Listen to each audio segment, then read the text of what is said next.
In India, the worst of both worlds. Monday is the first working day of the week and an extremely busy day in our offices. All emails and papers have to be processed and meetings held.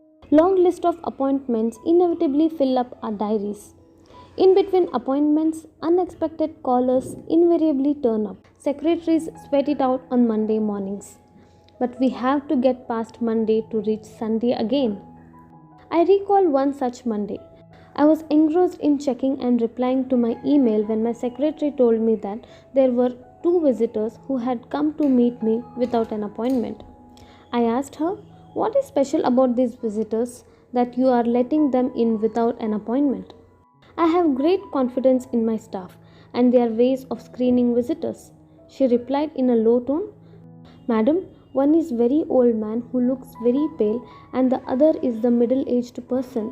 They say it is very urgent and they have been waiting for quite some time." "Send them in," I said. They came in and sat opposite to me. The old man seemed more than 70 years old.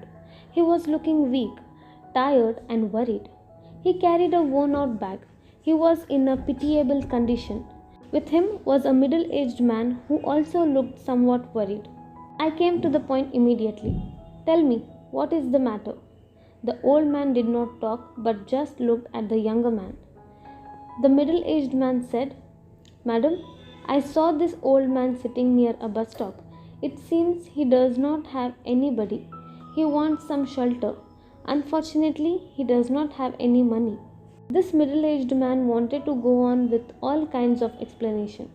I often come across people who beat around the bush quite unnecessarily. They never tell you what they want directly. As I am used to such things, I often cut them short even at the risk of sounding curt. "What do you want me to do?" I asked outright. "I have read a lot about your work. I want you to help this gentleman." "Do you have anybody?" I asked the old man. Tears welled up in his eyes. In a low voice he said, "No, I do not have anybody."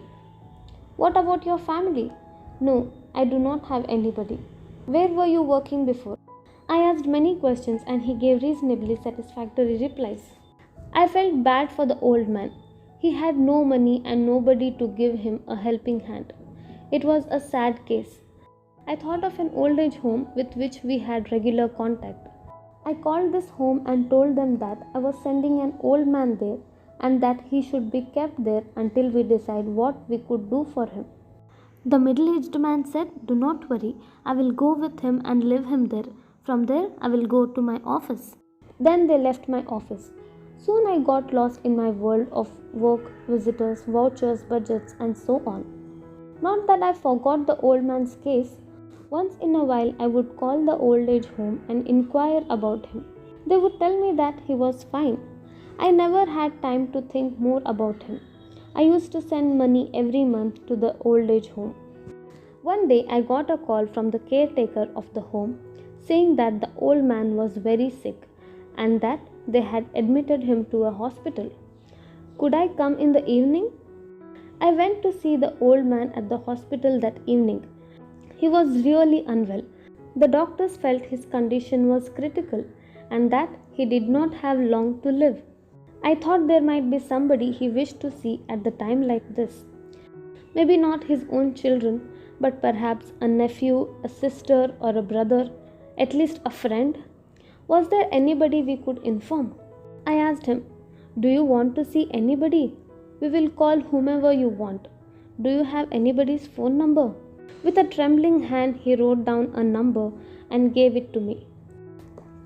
We called the number and informed the person at the other end that the old man was critical. After some time, a person came to see him. He looked anxious and worried and went straight to the old man. I thought I had seen this man before. I tried to jog my memory but in vain. I just couldn't remember why the old man's visitor seemed so familiar. Perhaps he resembled someone I had met on my travels. Meanwhile, the doctor came out and told me that the old man had just breathed his last. I felt sad. I neither knew him nor had any contact with him, but somehow I felt very sad. After a few minutes, the visitor came out. He had tears in his eyes. He sat down quietly on a bench. The whole place was quiet and depressing. The caretaker, this visitor, and I sat in the visitors' hall, waiting for the formalities to be completed. The visitor asked, "Where is the bag he had?" "What bag?" "This man came to the old age home carrying a bag," he said. My interest quickened. How did the visitor know that there was a bag? I sent a peon back to the old age home to fetch the bag. When it arrived, the visitor was eager to open it, but I did not permit him. "You may not open the bag unless you identify yourself. What is your relationship with this old man? I want to know how you knew about this bag." He seemed very upset with my questions. Maybe he didn't like a woman questioning him. In India, men often get upset when women raise questions that are inconvenient for them. They prefer women who do not question what they do.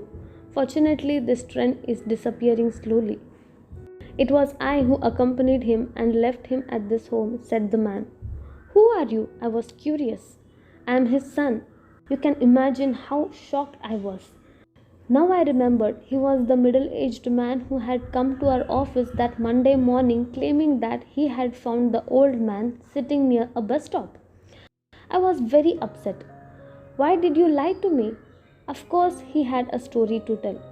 "I have problems at home," he said. "My wife never liked my father. She asked me to choose between her and him. At that time, we read about your foundation. We thought then that our problem could be solved without money." He said he had no choice but to appease his wife because it was she who had owned the house they lived in. "What a way to solve your problems," I protested. "We help people who are orphans but not orphans with children." When the bag was finally opened, we found 3 sets of old clothes in it, some medicines, and a passbook. When I opened the passbook, I was astounded. The old man had a bank balance of more than 1,00,000 rupees. The old man had put down a nominee for the account, his son, the same son who had got rid of him. Here was a son who was heartless enough to pass off his father as destitute in order to admit him in an old age home. Now the same son had come to claim his father's money. Though his son had not wanted to look after him and had made him lie to me that he had nobody in this world, the old man nevertheless had wanted his money to go to his son. It never would have occurred to him to give that money to the old age home that had sheltered him in his last days. In Western countries, when old people die in the old age homes, they often will the property to the home or the hospital that cared for them. This is for the benefit of other senior citizens. They do not bequeath their money to their children, nor do the children expect their parents to do so. But in India, we have the worst of both worlds. Children neglect aged parents, and parents routinely leave their property to their children. It is shameful the way you and your father cooked up this drama for the sake of a few thousand rupees. I told the man, "And you're setting a bad example. Next time when a genuinely destitute person seeks help, we will be unwilling to offer it. The memory of people like you will stay on." He hung his head in shame.